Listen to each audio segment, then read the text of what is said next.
The platform rose out of the Atlantic like some kind of metal island, all rust streaks and barnacles below the waterline. First time I saw Nereid 7, I thought it looked more like an oil rig than a research station. Helicopter dropped me on the landing pad at dawn, and I remember how the whole structure groaned under my feet. 6 months I'd be stuck out here, 200 miles from Miami, studying thermal patterns in water so deep you couldn't see bottom. Should have known something was off from day one. Tim Gray met me at the helipad. Big guy, soft around the middle, with these wire-rimmed glasses that kept sliding down his nose. He'd been on the platform 3 months already, running the same thermal studies I was taking over. Shook my hand like he was squeezing a stress ball. "Atlas Singh," he had to shout over the rotors. "Welcome to paradise." The chopper lifted off behind us, and suddenly all I could hear was ocean. Waves hitting the support columns 60 feet below. Wind whistling through the antenna array. That constant metal-on-metal creaking that never stopped, not once in all the time I was there. "Come on," Tim said. "Let's get you squared away." He led me through a maze of corridors that smelled like diesel and old paint. Everything was that industrial blue-gray they use on Navy ships. Fluorescent lights humming overhead, our footsteps echoing off steel walls. My quarters turned out to be a closet with a bunk bed and a porthole looking out at nothing but water. "Home, sweet home," Tim said. "You'll get used to it." I dropped my duffel on the lower bunk. The mattress was thin as cardboard. "Mandatory deck observation at 1400 hours, he said, checking his watch. "That's in about 20 minutes. Commander's orders. Everyone does a visual sweep their first day. Meet you topside?" The observation deck sat on top of the platform like a crow's nest. Open air on all sides. Just a waist-high railing between you and a 60-foot drop. Tim was already there when I climbed up, leaning against the rail with a pair of binoculars around his neck. Wind was picking up, bringing that salt smell that gets in your clothes and never comes out. Right on time. He handed me a second pair of binoculars. Heavy things, military grade. Standard protocol is a full 360 sweep every 4 hours, looking for vessels, debris, anything unusual. Most exciting thing you'll see is the occasional container ship. I raised the binoculars and started scanning. Water stretched to the horizon in every direction. Dark blue fading to gray where it met the sky. The afternoon haze made everything shimmer at the edges. "How often do boats come through?" I asked. "Shipping lanes about 40 miles north. Sometimes we get pleasure craft, but not often. Too far from..." I stopped scanning, focused the binoculars, blinked hard and looked again. "Tim," my voice came out tight. 2 miles out, bearing maybe 270. "You see that?" He swung his binoculars around. "What am I looking for?" "The yellow submersible. Bright yellow, like a kid's toy against all that dark water. Sitting on the surface, not moving. No wake, no wash, just floating there." The hull caught the afternoon sun, practically glowing through the haze. "I don't..." Tim adjusted his focus. "Where exactly?" "Right there. 270, maybe 2 miles. Bright yellow hull. Can't miss it." He kept looking. I watched him sweep back and forth across the same patch of ocean where that yellow sub sat plain as day. His forehead creased up. "Atlas, I'm not seeing anything." "What do you mean?" I lowered my binoculars, looked with naked eyes. Still there, a yellow dot on the water. Raised them again. "It's right there, stationary. No running lights, but that hull..." "There's nothing there." Tim's voice had gone flat, professional. "Just empty ocean." My hands tightened on the binoculars. The sub hadn't moved, hadn't bobbed or rolled, just sat there like it was anchored to something. "Tim, I'm looking right at it. Yellow submarine-type vessel, maybe 40 feet long. How can you not?" "Because there's nothing there." He lowered his binoculars and gave me this look, like I was a student who'd just failed a basic exam. "Empty water, Atlas, that's all." The condescension in his voice made my jaw clench. I'd been studying ocean systems for 10 years, published papers on thermal dynamics and current patterns. I knew the difference between empty water and a 40-foot yellow submarine. "You need to look again," I said. "I've looked 3 times." "Then look a 4th. But he'd already turned away, checking his watch like we were done here. "Observation complete. I'll log it as no contacts. Log it as one unidentified vessel bearing 270. "I can't log what I don't see." The sub still floated there, bright as a warning beacon. No identification numbers that I could make out. No flags. Just that impossible yellow hull that Tim somehow couldn't see. My stomach turned over, that sick feeling when reality stops adding up. "Fine," I said. "I'll report it myself."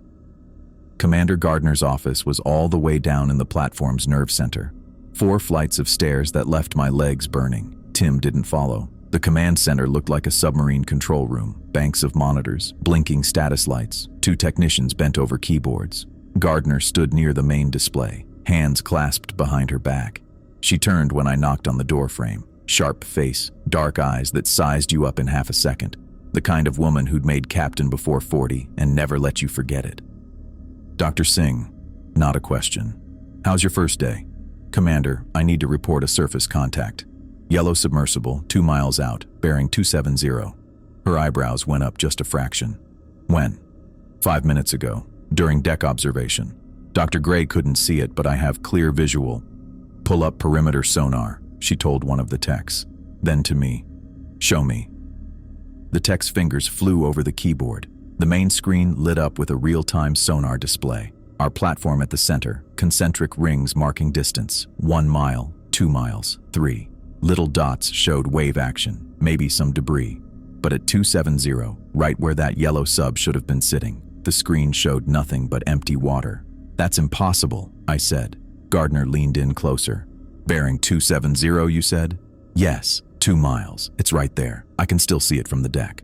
"Pull up visual surveillance for that vector," Gardner ordered. More keyboard clicking. New screens came alive, camera feeds from every angle, including one that should have been looking straight at my yellow submarine. Empty ocean filled the monitor. Gray-blue water under hazy sky. "Motion detectors," Gardner said. Another screen, no contacts. Thermal imaging. Nothing but the background heat of sun-warmed water. My mouth had gone dry. The submarine was there. I'd seen it clear as I was seeing Gardner's face, but every system on this platform said I was looking at empty ocean. "It's there," I said.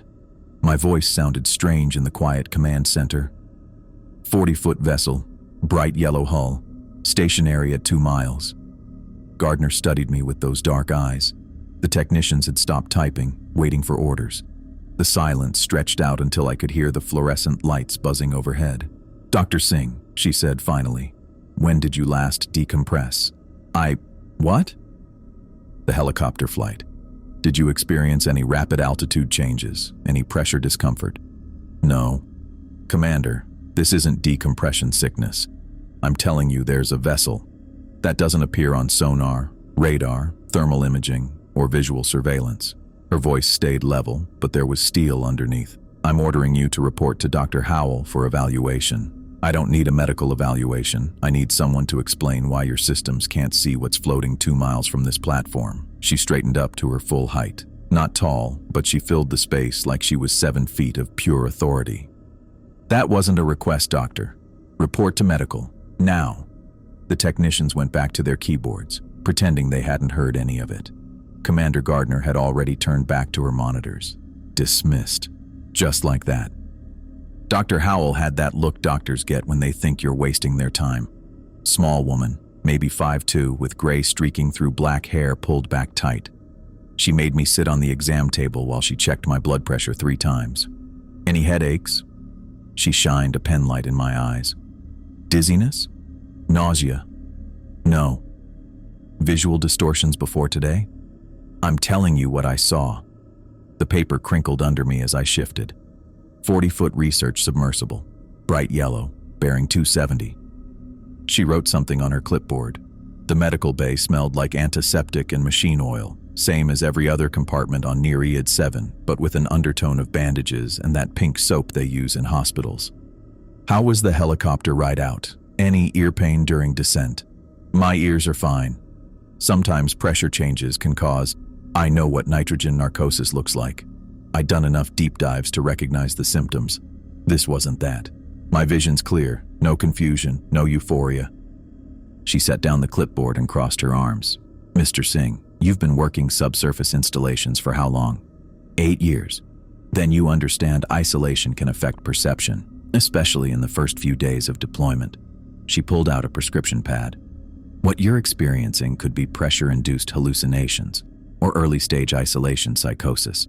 Both are more common than you'd think." I saw a submarine. You saw something your brain interpreted as a submarine. She scribbled on the pad. I'm prescribing a mild sedative, just to help with the adjustment period. She tore off the prescription and held it out. I didn't take it. I don't need pills. I need someone to explain why our equipment can't detect what's right there. Take the medication, Mr. Singh. Get some rest. If you're still seeing things tomorrow, we'll run more tests. I left the prescription on her exam table. That night I barely slept. Kept thinking about that yellow hull sitting on the water, clear as anything through my binoculars. By 0500, I gave up and headed topside. The submarine was already there. Same spot, same bearing, 2 miles out at 270, just sitting on the surface like it was waiting for something.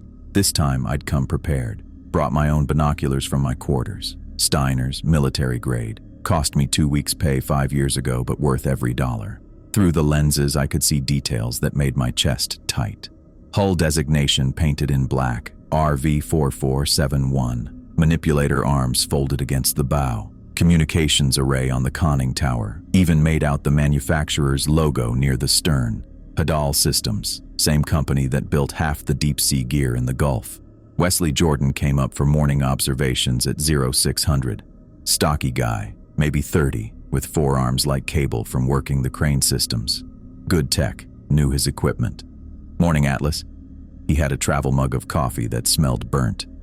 Heard you had some excitement yesterday. Look for yourself. I handed him the Steiners. 270, 2 miles. Tell me what you see.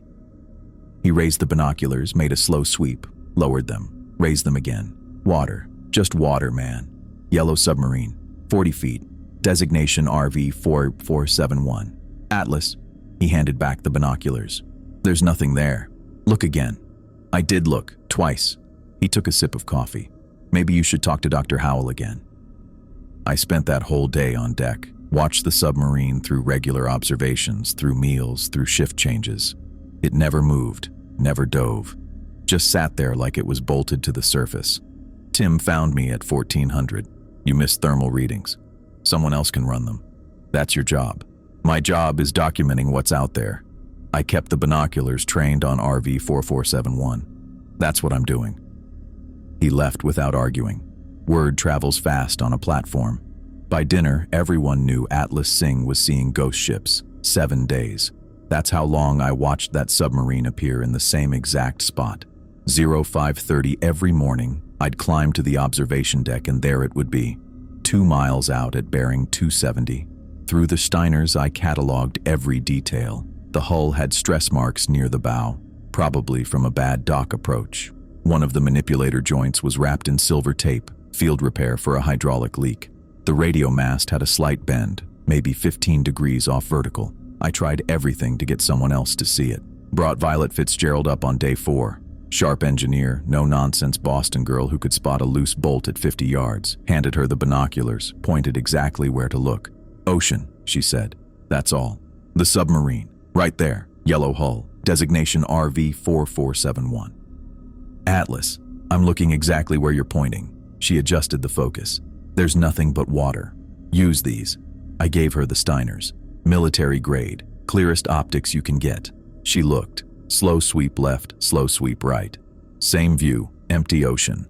The platform's equipment told the same story. I convinced Theodore and comms to run full spectrum scans on that bearing. Sonar, nothing. Thermal, background only. Motion detection, flat baseline. Even pulled up the satellite feeds, just empty blue, stretching to the horizon. They started avoiding me in the corridors. Conversations stopped when I entered the mess. Dr. Howell left 3 more prescriptions under my door, each with a sticky note saying, "Please consider." I used them as bookmarks. The worst part was mealtimes. Sitting alone at my table while the others clustered together, voices low, shooting glances my way, heard Wesley tell someone I'd gone full Ahab. Violet suggested maybe I needed to be rotated out early. "Before he gets worse," she said, like I wasn't 15 feet away spooning processed eggs into my mouth. On the 7th night, I knocked on Commander Gardner's door. 0200, but her light was on. She always worked late. "Come." She sat behind her desk, personnel files spread across the surface, looked up without surprise. "Mr. Singh, I've been expecting you. I need to investigate those coordinates." The coordinates where you believe you see a vessel. Where I do see a vessel. Every day. Same location. Same time. She leaned back, studied me. The overhead light caught the silver threading through her regulation bun. You've been cataloging this supposed sighting for a week. RV 4471, Hadal Systems manufacturer, 40-foot research submersible, stress marks on the bow, bent radio mast, field repair on the starboard manipulator. Details that specific. She tapped a pen against her desk. Either you're seeing something real, or you're having remarkably consistent hallucinations. Let me take a boat out, just to those coordinates. Let me prove what's there. Mr. Singh, do you understand what you're asking? For me to authorize platform resources based on what only you can see? I understand I'm going crazy watching something that nobody else can see. I understand that if I don't check, I'll never know if I'm losing my mind or if something's wrong with everyone else. She was quiet for a long moment. Outside her office, I could hear the platform's bones creaking, the endless whisper of water against steel. Very well. She pulled out a form, started writing. I'll authorize a Zodiac and 4 hours of investigation time, but there's a condition. Name it. When you find nothing at those coordinates, because our instruments show nothing, you submit to full psychological evaluation, possible medical leave, Dr. Howell's discretion. My throat felt tight. And if I find something, then we'll have a very different conversation. She signed the form, slid it across the desk. 0800 tomorrow. Wesley will prep the Zodiac. I took the form. My hand was steady, which surprised me. Mr. Singh? She didn't look up from her files. I hope you find something. I truly do. So did I. God help me. So did I. The Zodiac bounced hard over a swell and I grabbed the throttle tighter. 8 in the morning and the ocean already had that mean look to it. Choppy whitecaps stretching out in every direction except for that one spot 2 miles out where the water stayed glass smooth around something nobody else could see. Theodore's voice crackled through my earpiece. Atlas, you're at 1.5 miles from platform. How's your heading? 270 magnetic, I said. Same as always. The emergency diving gear Wesley had grudgingly loaded sat heavy in the bottom of the boat.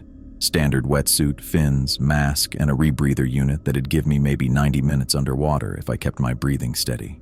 Not that I planned on going swimming, just wanted to touch that yellow hull, feel the rivets under my palm, prove to myself I hadn't lost it completely. Through the binoculars, I could see RV 4471 getting bigger, clearer. 40 feet of research submarine floating there like it had nowhere better to be. The morning sun caught the scratches on its hull, made that bent radio mast throw a crooked shadow across the conning tower. Approaching target coordinates, I said into the radio. 1 mile out. Copy that. Theodore sounded tired already. Kid probably drew the short straw on who had to babysit the crazy thermal researcher. Platform sensors still show clear water at your position. I throttled back, let the Zodiac coast. 1/2 mile now. The submarine's viewports glowed with interior light, warm yellow rectangles against the bright hull. Somebody had left the lights on. Recently too, judging by how clean those windows looked. No algae buildup, no salt crust. Active vessel. Wesley's here, Theodore said. Wants to know what you're seeing. Wesley's voice came through, that skeptical tone I'd gotten used to over the past week. Atlas, I'm looking right at your position on sonar. Nothing there, man. Just you and open water.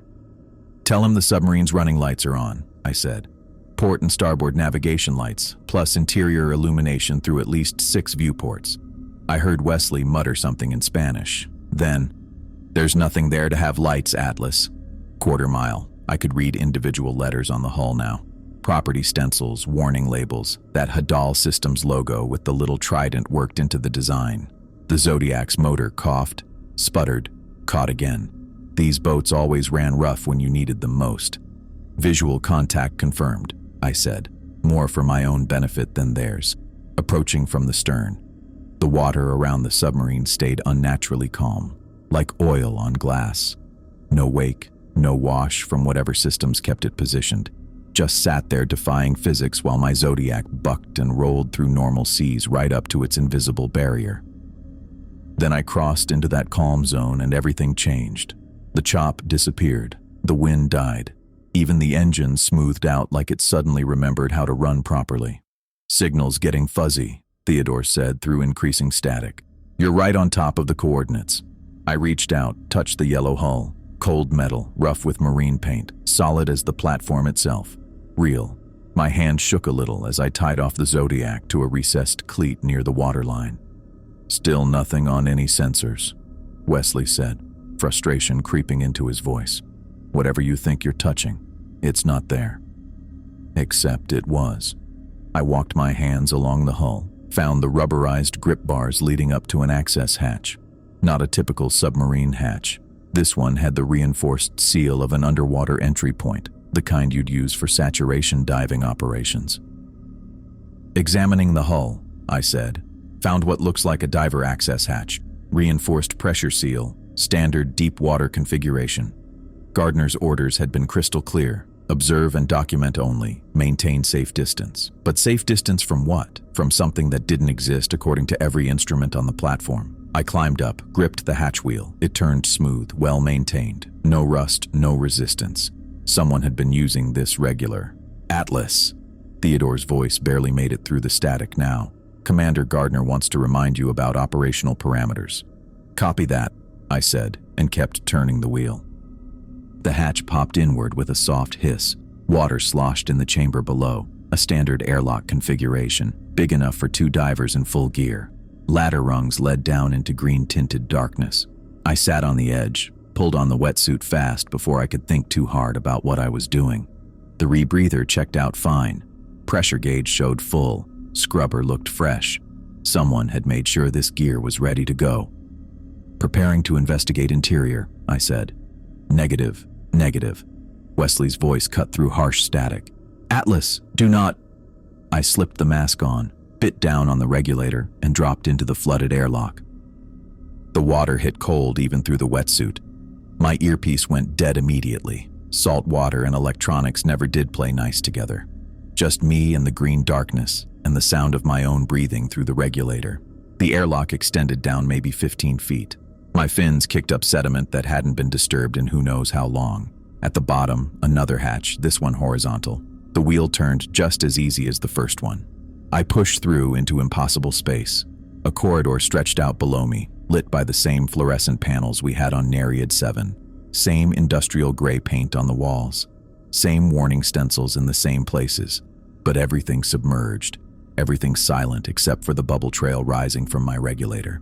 I descended, fins barely moving, trying to process what I was seeing. This wasn't part of the submarine.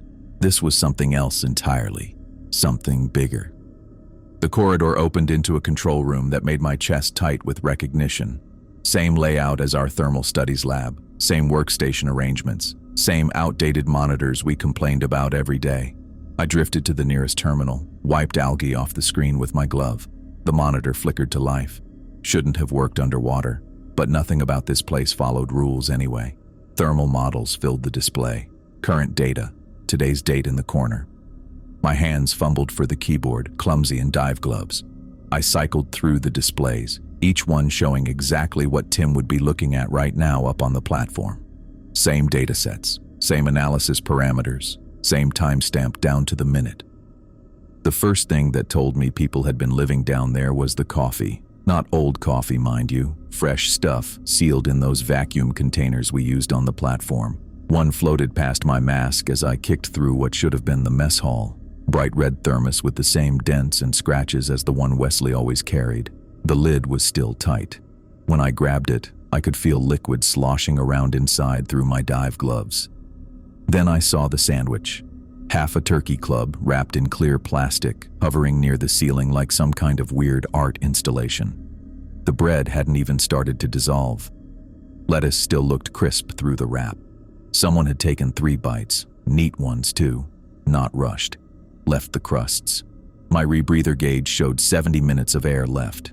Plenty of time to keep going deeper, though the smart move would have been heading back right then. Should have surfaced, told Gardner what I'd found. Let someone else sort out the impossibility of fresh food in a flooded submarine.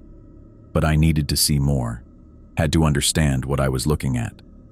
The corridor beyond the mess led to living quarters.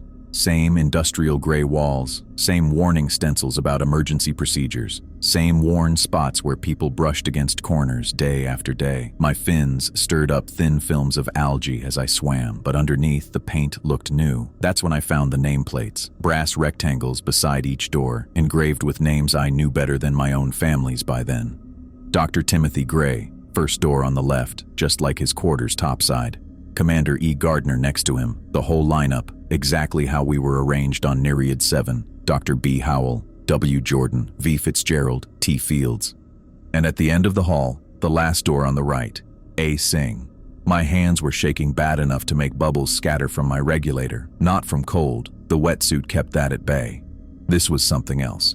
Something that made my chest tight in ways that had nothing to do with pressure or nitrogen. I turned Tim's door handle first. Unlocked. Inside, his books floated in perfect formation above a desk I recognized.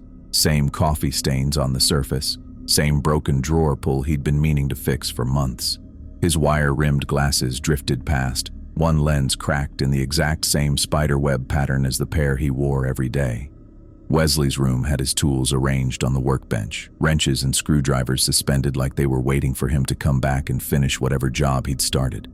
That anchor tattoo photo of his, the one he kept taped to his mirror, bobbed against the ceiling. I should have stopped there, should have turned around, headed for the surface, gotten the hell out of that drowned mirror world. Instead, I swam to my door. The handle turned smooth as butter. Inside, everything I owned floated in its proper place. My marine biology textbooks hung open above the desk, pages fanned out like strange paper jellyfish. Anderson's Thermodynamics in Marine Ecosystems, 3rd edition, with the torn cover I'd taped back together. My margin notes were all there, every equation I'd scribbled, every diagram I'd sketched during late-night study sessions. But it was the photograph that made me forget about air consumption. Lauren's face smiled at me from behind the glass, her college graduation photo in the silver frame she'd given me before my first offshore assignment. I caught it gentle as I could, turned it over.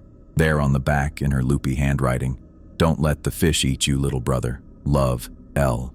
Same smudge on the corner where I'd handled it with greasy fingers. Same tiny scratch across the glass from when it fell during rough seas last year. My toothbrush floated past my mask, blue handle, soft bristles. The brand I'd used since dental school scared me straight about gum disease. It spun lazy circles exactly where I'd left it that morning, right side of the sink, bristles pointing toward the mirror. The rebreather gauge read 50 minutes. Still time, still air, but my breathing had gone shallow, quick little sips that made the scrubber work harder. I kicked out of my quarters, couldn't think of them any other way, and followed the corridor signs toward communications. Same route I'd walked 100 times topside. My fins knew every turn. The comm center door stood open. Inside, banks of monitors glowed green through the murk, their screens impossibly active under 15 feet of seawater. The setup matched Theodore's station perfectly. Same ancient keyboards, same duct tape repairs on the chair arms, same arrangement of frequency guides thumbtacked to the wall, but these screens showed something different. I wiped algae from the nearest monitor with my dive glove. The image cleared up sharp. Platform Nereid 7, viewed from above. Real-time footage. I could see the empty Zodiac tied off where I'd left it, bobbing in the light chop. The platform's shadows had shifted with the sun. This wasn't a recording. The next screen showed interior feeds, corridor cameras, mess hall, the rec room, empty spaces mostly, but then movement. Tim walking past, coffee mug in hand, checking his watch. The timestamp in the corner matched my dive computer exactly, 11:23 and 42 seconds. Another monitor tracked the observation deck. Wesley stood at the rail with binoculars, sweeping the horizon. He paused at bearing 270, right where I'd gone in, shook his head, kept scanning. My hands found the third bank of screens on their own. Sonar displays, but not the kind we used for navigation or fish finding. These showed biological signatures, heart rates, breathing patterns, core temperatures, 7 traces, each labeled with a crew member's name. 6 showed normal rhythms, people going about their day. The 7th trace, A. Singh, showed elevated vitals, heart rate 130, rapid shallow breathing, core temp dropping as the wetsuit fought the cold water. A depth reading tracked my position in real time, 15.3 meters below surface, coordinates matching exactly where I floated. They were watching me. had been watching all of us. The screen flickered, adjusted. New data streamed across. Oxygen consumption rate, CO2 buildup in my rebreather, estimated time remaining based on my breathing pattern, 38 minutes, more accurate than my own gauge. I pushed back from the monitors, fins catching on cables that snaked across the flooded floor. More screens lit up as I bumped them. Platform schematics, personnel files, medical records with Dr. Howell's notes about my persistent hallucinations. Thermal data from my workstation, updated to the minute. Even kitchen inventory. Someone had logged that half sandwich as consumed. One screen made me stop kicking entirely. Video feed from my own quarters topside. My empty bunk, sheets still rumpled from where I'd barely slept. But in the corner, timestamp reading 0700 this morning. I watched myself getting dressed. Watched myself check the porthole, looking for the submarine I knew would be there. Watched myself head out to find Wesley on deck. The angle was wrong though. Our quarters didn't have cameras. I'd checked when I first arrived. Gardner had said something about privacy, union regulations. But this footage existed. Someone had been recording. My rebreather alarm chirped. 30 minutes. Time to start heading back if I wanted any safety margin. The Zodiac waited 200 feet above, my only link to air and sanity. But behind the main console, another door stood open. Authorized personnel only stenciled across its surface in red. The same door that stayed locked topside, the one Gardner had the only keycard for. 28 minutes of air, 90 feet to surface. I could make it in 2 if I rushed, 3 if I stayed calm. That left 25 minutes to see what was behind that door. I kicked through. The room beyond was smaller, walls lined with more monitors. But these showed different things, other platforms, other crews, names I didn't recognize, locations scattered across the Gulf. Phoenix Station, Neptune's Hammer, Deepwater Sigma, each with its own bank of feeds, exterior views, interior cameras, vital signs for every crew member, and below each station's displays, depth readings for structures that shouldn't exist. 15 meters, 20, some deeper, 30, 40 meters down, all active, all monitoring their surface twins. Platform Nereid 7 sat in the middle of the array. Our feeds, our vitals, our daily routines playing out in real time. But underneath our data, another set of readings. 7 more biosignatures labeled with the same names, the same people. But their vitals showed different patterns. Slower heartbeats, lower core temperatures, breathing rates that didn't match normal human metabolism. The 7th signature, the other A-Sig, showed steady, calm vitals. Depth reading, 15.3 meters below surface. Location, Communications Center, authorized personnel section. I turned around slow as I could in the flooded space.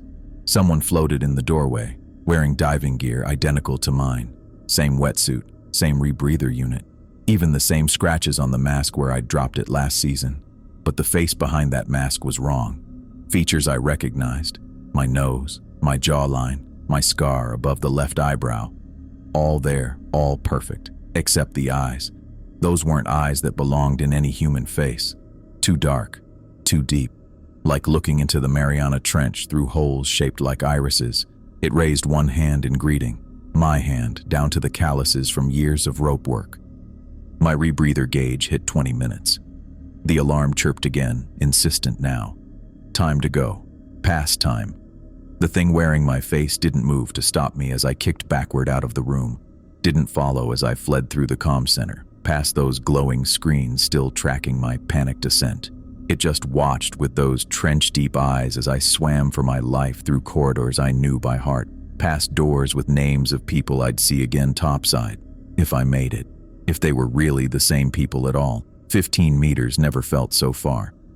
I kicked backward through that flooded comm center like something was chasing me, which I guess it was, in a way. My own face watching from that doorway, those wrong eyes boring holes through the water between us. The rebreather alarm wouldn't stop chirping. 18 minutes of air left. My fins caught the edge of a desk as I spun around, sending papers floating up in a slow-motion cloud. All those personnel files, drifting past like ghosts. I didn't look back, couldn't. Just swam hard through the corridor, past those brass nameplates that matched our quarters exactly. Dr. Timothy Gray, Commander E. Gardner. My chest felt tight, not from the pressure, from pure animal panic. The kind that makes you want to claw your way through walls. 15 minutes of air, The ladder rungs in the airlock felt slippery under my gloves. I hauled myself up, breaking the surface inside that metal tube. Water streamed off my mask as I grabbed for the hatch wheel overhead. It turned smooth as butter, just like before. Fresh air hit my face when I popped through. Real air, with wind and salt spray. The Zodiac bobbed right where I'd tied it, rope still secured to that recessed cleat. I stripped the regulator out, gasping like I'd been underwater for hours instead of 37 minutes. That's when the radio crackled. "Atlas, do you copy? Atlas, this is Theodore. You've been off comms for 37 minutes. Please respond." My hands shook as I fumbled for the radio clipped to the Zodiac's console. "Theodore, yeah, I copy." "Thank God." His voice pitched higher than normal. "Commander wants you back immediately. Your vitals spiked into the red zone about 20 minutes ago. We thought—" He cut himself off. "Just get back here." I looked down at the submarine's hull, still yellow, still solid under my palm. The Hadal Systems logo stared back at me, that trident design clear as day. But Theodore's voice kept coming through the radio like he was talking to someone drowning in empty ocean. "I'm at the submarine," I said. "The one I've been telling you about." I went inside, Theodore. "There's a whole facility down there. It's got— Atlas, there's nothing there." Gardner's voice cut through, sharp and commanding. "Platform sensors show you stopped at empty coordinates. Now get back here before we have to send Wesley out to retrieve you." My wetsuit dripped steady puddles in the Zodiac as I untied the rope. The submarine's metal felt cold and real right until the moment I pushed off. Then the calm water ended like hitting a wall. Wind slammed back into me, chop rocking the boat hard enough to knock me sideways. I gunned the engine, heading back toward the platform. Behind me, that perfect circle of calm water sat there like a hole punched in the ocean. The submarine floated in the middle of it, those navigation lights still glowing red and green. The platform grew larger, all that industrial steel reaching up from the water. I could see figures on the lower dock, Wesley in his orange coveralls, Dr. Howell with her medical bag. They'd assembled a whole welcoming committee. "Easy on the throttle," Wesley called out as I approached. He caught the bow rope, pulling the Zodiac against the dock bumpers. "Jesus, Atlas, you look like you've seen a ghost." "Help me understand something," I said, killing the engine. "Your sonar tracked me the whole way out there, right? Every meter." He wrapped the rope around a cleat with practiced motions. "Watched you stop at nothing, float there for over half an hour, then head back. You didn't see me go underwater?" Wesley's face did something complicated. "Atlas." Dr. Howell stepped forward, already pulling on latex gloves. "Let's get you up to medical. We need to check you over." "I'm fine." But I let them guide me toward the ladder anyway. My legs felt like jelly, probably the adrenaline crash. "There's a facility down there. Flooded corridors, control rooms, crew quarters. It's got our exact layout, our nameplates on the doors." They exchanged looks over my head, the kind parents give each other when their kid insists the monster under the bed is real. The medical bay smelled like antiseptic and metal. Same exam table, same blood pressure cuff that pinched too tight. Dr. Howell shined her pen light in my eyes while Theodore set up some kind of recording equipment in the corner. "Tell us what you saw," Gardner said from the doorway. Not quite in order, but close. So I told them. The flooded airlock, the corridor with our exact paint scheme, Tim's quarters with his coffee stains and cracked glasses, the comm center with monitors showing our platform feeds, that other version of me floating in the doorway with those wrong eyes. Theodore typed notes on his tablet. Dr. Howell checked my pulse 3 times. Gardner just stood there, arms crossed, face unreadable. "You said the monitors showed our platform," Gardner finally said. "In real time?" "Down to the second. I watched Tim walking with his coffee at 11:23 and 42 seconds. Theodore's fingers stopped moving. He glanced at his screen, then at Gardner. "What?" I asked. "That's accurate," Theodore said slowly. Deck camera logged Dr. Gray in the main corridor at that exact timestamp. The room got quiet except for the hum of ventilation. Gardner stepped forward. "Show me the sonar data from his dive." Theodore pulled up holographic displays from his tablet. The projection filled the air between us, a top-down view of ocean with the platform at center. A blinking dot marked my Zodiac's path out to the coordinates. The timestamp rolled forward, showing me stopping at empty water. "Here's where you anchored," Theodore narrated. "You stayed in the Zodiac for— wait." He frowned, zooming in. "That can't be right." "What?" "The Zodiac's heat signature. It shows you sitting there for the full 37 minutes. But He cycled through different sensor readings. Motion detectors show movement consistent with someone exiting the vessel. Because I did exit, I went into the submarine. Atlas. Dr. Howell's voice stayed professionally calm. The thermal imaging shows only your heat signature. No submarine, no facility, just you. Theodore pulled up more data, video feeds from the platform's long-range cameras, grainy footage of my Zodiac bobbing on empty swells, a figure, me, climbing over the side in full dive gear, then nothing. Just me treading water for over half an hour before climbing back in. I wasn't treading water, I said. I went down 15 meters, through an airlock, into flooded corridors. The depth sensor in your gear would have logged that. Wesley had appeared in the doorway, grease under his fingernails from prepping the Zodiac. Let me check. He took my rebreather, connecting it to a diagnostic tablet. Numbers scrolled past. He shook his head. No depth greater than 1 meter, consistent with surface swimming. That's impossible. My voice came out hoarse.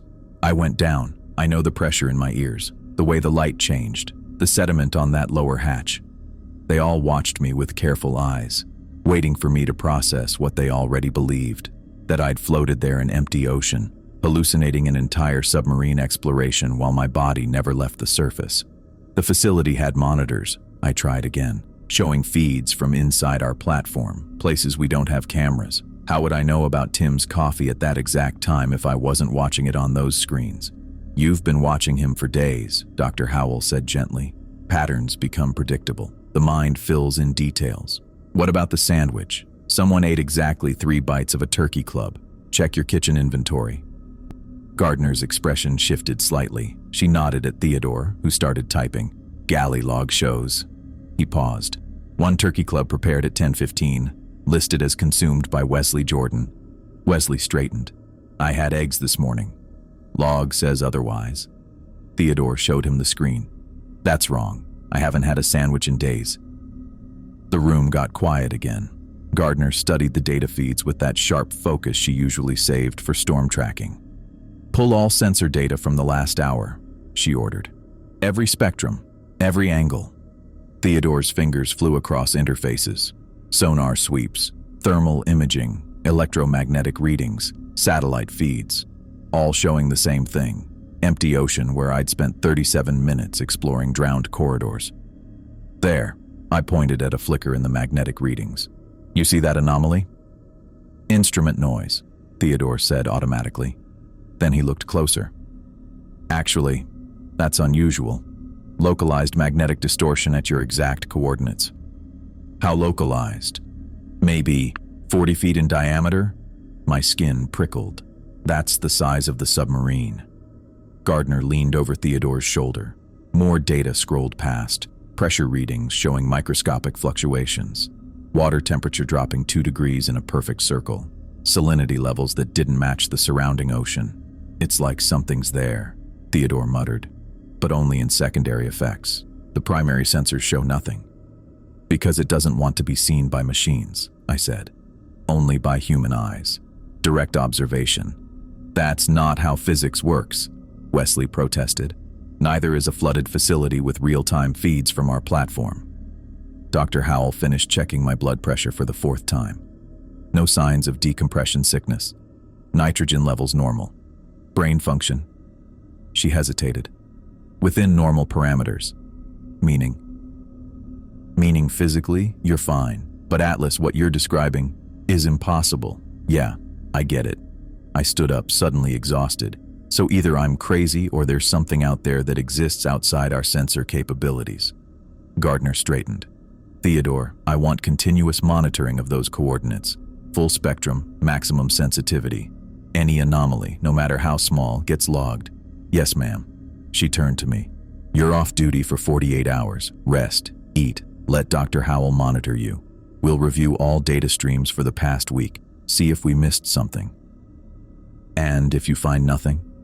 Her expression stayed neutral. Then we discuss your fitness for continued platform assignment. They filed out, leaving me alone with the antiseptic smell and humming ventilation. Through the porthole, I could see the ocean stretching endless and blue. Somewhere out there, 2 miles at bearing 270, that submarine floated in its circle of calm water. visible only to me, recording everything we did, watching through monitors that shouldn't exist.